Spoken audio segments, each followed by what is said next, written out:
नमस्कार विद्यार्थी मित्रांनो, स्मार्ट अभ्यास या यूट्यूब चॅनलवर आपले मनापासून स्वागत आहे. आणि आज आपण महाराष्ट्रातील जे काही नवीन स्थापन झालेला मंत्रिमंडळ असेल, तसेच जे नवीन विधानसभा आहे, त्यांचा डिटेल अभ्यास या व्हिडिओच्या माध्यमातून करणार आहोत. तसेच मित्रांनो, हे जे काही आजचं लेक्चर होणार आहे, त्याचे मोफत नोट्स हे आपण तुम्हाला या व्हिडिओच्या माध्यमातून देणार आहोत आपल्या टेलिग्राम चॅनलवर. म्हणून व्हिडिओ हा शेवटपर्यंत पाहायचा आहे, मन लावून पाहायचा आहे. कारण परीक्षेच्या दृष्टीने अत्यंत महत्त्वाचा घटक आहे, ज्यावर आपल्या परीक्षेमध्ये हमखास 2 ते 3 प्रश्न हे विचारले जातात. म्हणून लक्षपूर्वक व्हिडिओ शेवटपर्यंत पाहायचा आहे. तसेच चॅनलवर जर नवीन असाल तर चॅनलला सबस्क्राईब करून घ्यायचं आहे. चला मग सुरुवात करूया. सर्वात अगोदर महाराष्ट्रातील जे विधानसभा झालेली आहे त्याविषयी काही पॉईंट्स आपल्याला लक्षात ठेवायचे आहेत, जे अतिशय महत्त्वाचे पॉईंट्स आहेत, ज्यावर आपल्या परीक्षांमध्ये प्रश्न हे विचारले जातात.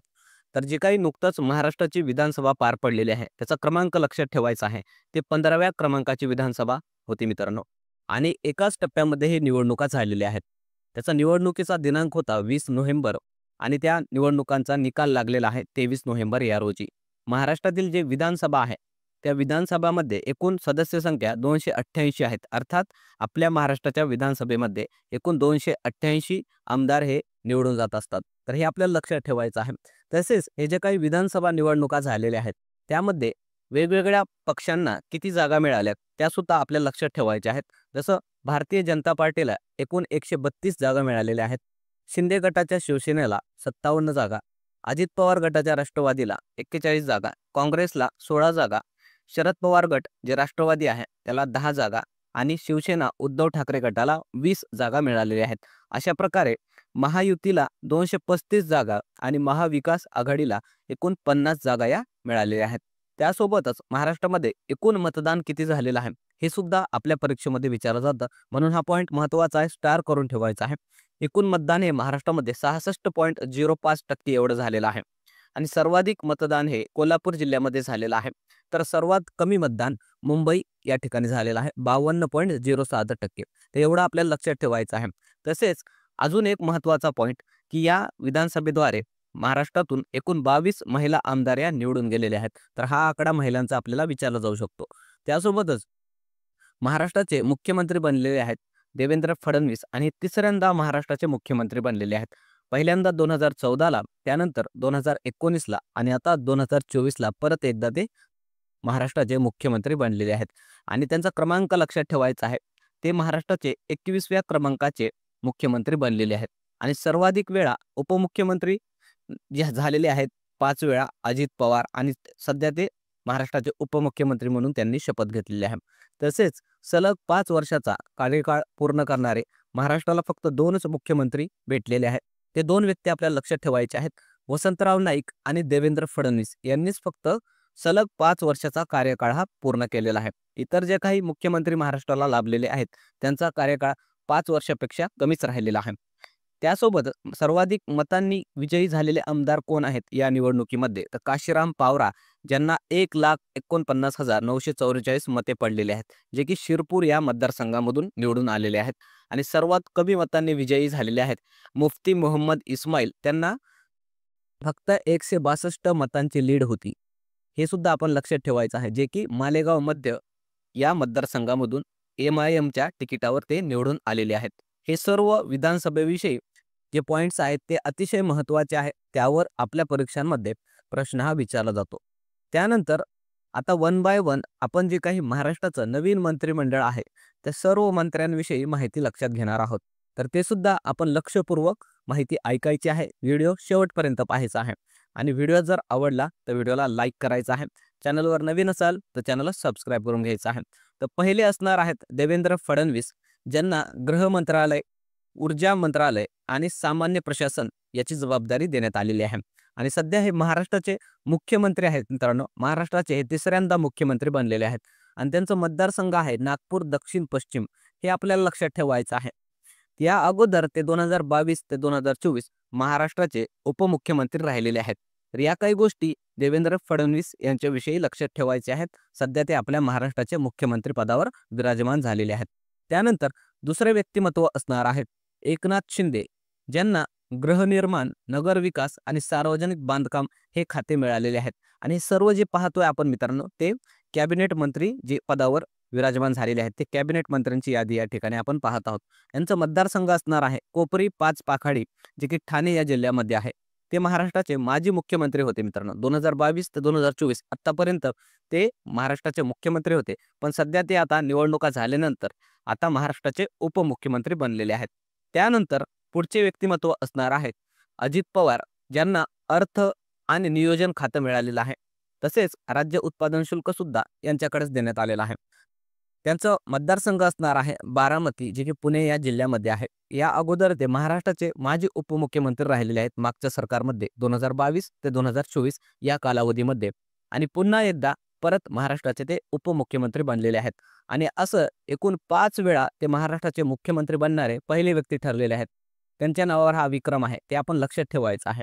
आणि कोणतेही सरकार असो, ते जे काही अर्थ मंत्रालय असतं किंवा अर्थ खातं हे अजित पवार यांच्याकडेच आपल्याला पाहायला मिळत असतं. आणि परत एकदा अर्थ खातं हे पुन्हा अजित पवार यांनाच देण्यात आलेलं आहे. तर हे काही गोष्टी आपल्याला लक्षात ठेवायच्या आहेत. त्यानंतर आता जे काही इतर कॅबिनेट मंत्री आहेत, ते सुद्धा आपल्याला लक्षात ठेवायचे आहेत आणि त्यांना कोणतं खातं मिळालेलं आहे ते सुद्धा आपल्या परीक्षांमध्ये विचारलं जातं. तर पहिले आहेत चंद्रशेखर बावनकुळे, त्यांना महसूल खातं मिळालेलं आहे. त्यानंतर दुसरे आहेत चंद्रकांत पाटील, यांना उच्च व तंत्र शिक्षण मंत्री हे खातं मिळालेलं आहे. तिसरे आहेत राधाकृष्ण विखे पाटील, जलसंधारण, जे की गोदावरी कृष्णा खोरे विकास महामंडळाचे त्यांना मंत्रिपद देण्यात आलेलं आहे. दादा भुसे यांना शालेय शिक्षण मंत्री बनवण्यात आलेलं आहे. त्यानंतरचे आहेत प्रकाश आंबेडकर, जे की आरोग्य व कुटुंब कल्याण मंत्री बनलेले आहेत. त्यानंतरचे आहेत गिरीश महाजन, त्यांना जलसंधारण, विदर्भ तापी कोकण विकास महामंडळाचं त्यांना मंत्रिपद देण्यात आलेलं आहे. त्यानंतरचे आहेत गणेश नाईक, ज्यांना की वन मंत्री बनवण्यात आलेलं आहे. मंगल प्रभात लोढा, ज्यांना कौशल्य विकास मंत्रिपदाची जबाबदारी देण्यात आलेली आहे. आणि हे मंगल प्रभात लोढा जे आहेत ते मुंबईमधील प्रसिद्ध असे उद्योगपती आहेत, बिल्डर आहेत. त्यांना हे कौशल्य विकास मंत्री खातं देण्यात आलेलं आहे. त्यानंतरचे आहेत जयकुमार रावल, ज्यांना की पणन व राजशिष्टाचार हे खातं देण्यात आलेलं आहे. त्यानंतरचे आहेत अतुल सावे, ज्यांना बहुजन कल्याण व दुग्ध विकास हे खातं देण्यात आलेलं आहे. आणि त्यानंतर आहेत दोघं भाऊ बहीण, पंकजा मुंडे आणि धनंजय मुंडे, एकाच घरामध्ये 2 मंत्रिपद हे देण्यात आलेले आहेत. तर पहिले आहेत पंकजा मुंडे, ज्यांना की पर्यावरण व पशुसंवर्धन मंत्री बनवण्यात आलेलं आहे. आणि दुसरे आहेत धनंजय मुंडे, जे की अन्न व नागरी पुरवठा हे खातं त्यांना देण्यात आलेलं आहे. त्यानंतर पुढचे असणार आहेत अशोक उईके, ज्यांना आदिवासी विकास मंत्री बनवण्यात आलेला आहे. त्यानंतरचे आहेत मुंबईचे आशिष शेलार, ज्यांना माहिती व तंत्रज्ञान आणि सांस्कृतिक कार्य मंत्री या पदाची जबाबदारी देण्यात आलेली आहे. त्यानंतर शिवेंद्रराजे भोसले, जे की सातारा या मतदारसंघामधून येतात, त्यांना सार्वजनिक बांधकाम, सार्वजनिक उपक्रम वगळून हे मंत्रिपद देण्यात आलेलं आहे. त्यानंतरचे आहेत जयकुमार गोरे, ज्यांना ग्रामविकास आणि ग्रामविकास आणि पंचायत राज हे खातं देण्यात आलेलं आहे. त्यानंतरचे आहेत नितेश राणे, ज्यांना मत्स्य व्यवसाय व बंदरे हे मंत्री बनवण्यात आलेलं आहे. त्यानंतरचे आहेत आकाश पुंडकर, जे की कामगार मंत्रिपदाची जबाबदारी त्यांच्यावर देण्यात आलेली आहे. त्यानंतरचे आहेत संजय सावकारे, ज्यांना वस्त्र उद्योग मंत्री बनवण्यात आलेला आहे. त्यानंतरचे आहेत हसन मुश्रीफ, ज्यांना वैद्यकीय शिक्षण मंत्री पदाची जबाबदारी देण्यात आलेली आहे. त्यानंतरचे आहेत दत्तात्रय भरणे, क्रीडा व युवा कल्याण, अल्पसंख्याक व वक्फ बोर्ड जे आहे त्याचे मंत्री यांना बनवण्यात आलेलं आहे.